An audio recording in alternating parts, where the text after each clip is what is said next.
நடு ரோட்டுல ஒரு பெரிய கல் இருந்துச்சு. எல்லாரும் அதை தாண்டித்தான் போகணும்.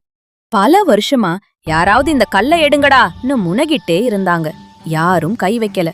ஒரு நாள் 10 வயசு சின்ன பையன் வந்தான். அவன் பையில ஒரு சின்ன சுத்தியலும் ஒரு தண்ணி பாட்டிலும் இருந்துச்சு.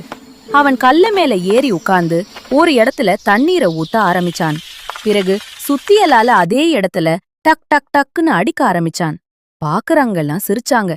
டேய் பைத்தியமா, இவ்ளோ பெரிய கல்ல உடைக்க முடியுமா?ன்னு கேலியா பேசினாங்க. பையன் மூச்சு விடாம தொடர்ந்து தண்ணீர் ஊத்திட்டே அடிச்சிட்டு இருந்தான். 1 மணி நேரம், 2 மணி நேரம், மாலை ஆகிடுச்சு. திடீர்னு டாங்னு ஒரு பெரிய சத்தம். கல் 2ஆ உடைஞ்சு போச்சு. எல்லாரும் திகைச்சு நின்னுட்டாங்க.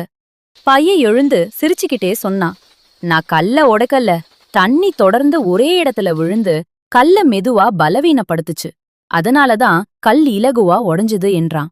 அன்னையிலிருந்து ரோடு சுத்தமா ஆகிடுச்சு. ஒரு சின்ன முயற்சிய தினமும் தொடர்ந்தா எத்தனை பெரிய தடையும் உடைஞ்சே போகும். உன் கனவும் அப்படிப்பட்ட கல்தான். தினமும் ஒரு அடி வை, 1 நிமிஷம் படி, 1 நிமிஷம் உழை. ஒரு நாள் அது நிச்சயம் உடையும்.